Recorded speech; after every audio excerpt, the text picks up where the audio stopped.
ସବୁଦିନ ପରି ଆଜି ବି ମୋ ପୁଅ ଖେଳୁଛି, ମଜା କରୁଛି, ମସ୍ତି କରୁଛି। ହେଲେ ପଛକୁ ବହୁତ ମନ ଦୁଃଖ କରିବ ମୁଁ ଆଗରୁ ଜାଣିଛି। କାହିଁକି ପରେ କହିବି। ହାय, ମୁଁ ସୁପ୍ରଭା। ୱେଲକମ୍ କରୁଛି ମୋର ଆଉ ଗୋଟେ ନୂଆ ବ୍ଲଗରେ।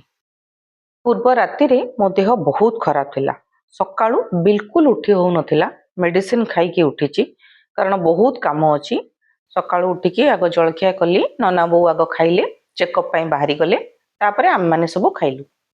ଆଉ ଏବେ ମୋ ପୁଅ ଜଳଖିଆ ଖାଇ ଦେଇକି ତାର ମସ୍ତି ଚଲେଇଛି। ଚକୋଲେଟ କେକ୍ ନିଜେ ଖାଇଲା, ତା ଦେହ ସାରା ମୋ ଦେହ ସାରା, ଦି ଜଣଙ୍କ ଦେହ ସାରା ବୋଳିକି ପୁରା ଅପରିଷ୍କାର ମତେ କରିଦେଲା। ସେ ଏମିତି ହଉଥାଏ। ମୁଁ ଯାଇକି ଆଗ କଣ କଲି, ଗୋଟେ ଡାଲି ତିଆରି କରିବାର ଅଛି, ସ୍ପେଶାଲ ଡାଲି, କାନ୍ଦୁଲ ଡାଲି। ତାକୁ ଆଗ ମତେ ବତୁରେଇବାର ଅଛି। ସେଟା ବତୁରିଲେ ହିଁ ଭଲସେ ସିଝିବ ଆଉ ଟେଷ୍ଟ ବି ବଢିଆ ଲାଗିବ। ସେଥିପାଇଁ ମୁଁ ଆଗ ଗଲି, ତାକୁ ଭଲସେ ଧୋଇ ଧାଇକିରି ପାଣି ପୁରେଇକି ବତୁରେଇ ଦେଲି, କାରଣ ସେ ଘଣ୍ଟେ ଦି ଘଣ୍ଟା ବତୁରିବ। ଟାଇମ ଅଛି ମତେ ଏବେ ରୋଷେଇ କରିବାକୁ। ତାପରେ ଗଲି, ଯେତେବେଳେ ସବୁ ଲୁଗା ସଫା ହେଇଥିଲା, ଏତେ ଦିନ ଯାକେ ଖରା ନ ହେଇକି ଲୁଗା ପଟା ଗୁଡାକ ସବୁ ଭାରି ଅବାଗିଆ ସ୍ମେଲ ହେଲାଣି। ଆଜି ପୁରା ବଢିଆ ସେ ଖରା ଆସିଛି ବାଲକୋନିରେ। ସବୁ ଲୁଗା ସକାଳୁ ଗୋଟେ ଫେଜ ଶୁଖେଇକି ମୁଁ ଆଉ ଗୋଟେ ଫେଜ ମଧ୍ୟ ଶୁଖେଇବାକୁ ବାହାରିଲି। ଏତେ ସବୁ ଲୁଗା ଶୁଖିଗଲେ ଶାନ୍ତିରେ ତାକୁ ନେଇ ଘରେ ରଖିବି। ଘର ଦ୍ୱାର ସବୁ ପୁରା ଅପରିଷ୍କାର ଲାଗିଲାଣି, ଲୁଗା ପଟା ଗୁଡାକ ଓଦା ହେଇକି। ତାକୁ ସବୁ ଶୁଖେଇଲା ବେଳେ ମୋ ପୁଅ ବି ମୋ ପଛରେ ଲାଙ୍ଗୁଡ ଭଳିଆ ଚାଲିଥିବ। ଲୁଗାପଟା ସବୁ ଶୁଖେଇ ସାରିକି ଆସିଲି ରୋଷେଇ ବସେଇବାକୁ। ମୁଁ ରୋଷେଇ କରିବା ଆଗରୁ ମୋ ପୁଅ ଆଗ ରେଡି ହେଇଯାଇଥାଏ।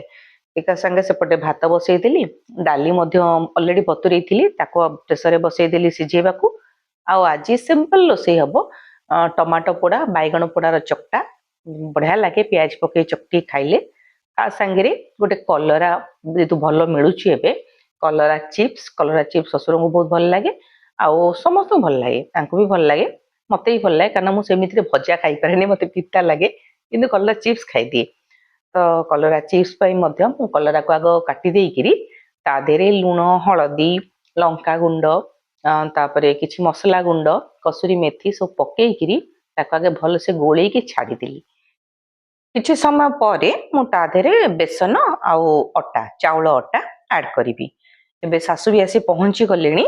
ତ ଏତେ ଟାୟାର୍ଡରେ ଆସିଛନ୍ତି ସିଆଡୁ ହାଲିଆ ହେଇକି। ଚା କପ୍ ମାଗିଲେ, ମୁଁ ତାଙ୍କୁ ଚା କପ୍ ଦେଇଥିଲି, କାରଣ ସେ ଚା ପିଇବାକୁ ବହୁତ ଭଲ ପାଆନ୍ତି।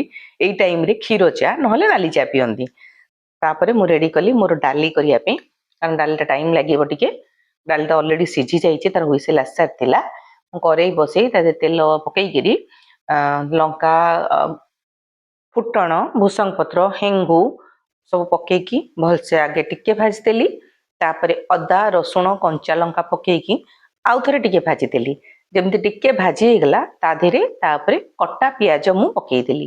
କଟା ପିଆଜକୁ ଭଲସେ ଭାଜି ହେଇଗଲା ପରେ ତା ଦେହରେ କଟା ଟମାଟୋ ପକେଇଲି।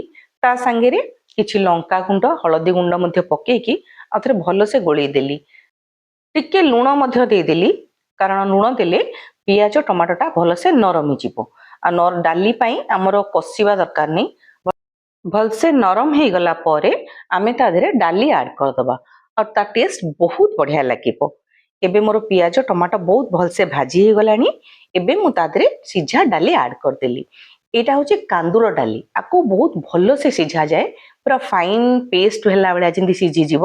ତା ଦେହରେ, କାରଣ ଏଇଟାକୁ ଖଟା ମିଠା ଡାଲି ବି କହନ୍ତି, ତା ଦେହରେ ଆମେ ତେନ୍ତୁଳି ରସ ବି ଦଉ, ଗୁଡ ବି ଦଉ। ତ ଏଇ ଟେଷ୍ଟଟା ବହୁତ ବଢିଆ ଲାଗେ। ଖାଲି ଭାତ ଡାଲି ବି ଖାଇ ହେଇଯାଏ। ଶେଷରେ କିଛି ଧନିଆ ପତ୍ର ଆଡ୍ କରିଦେଇ ମୋର ଲଞ୍ଚ ରେଡି କରିଦେଲି।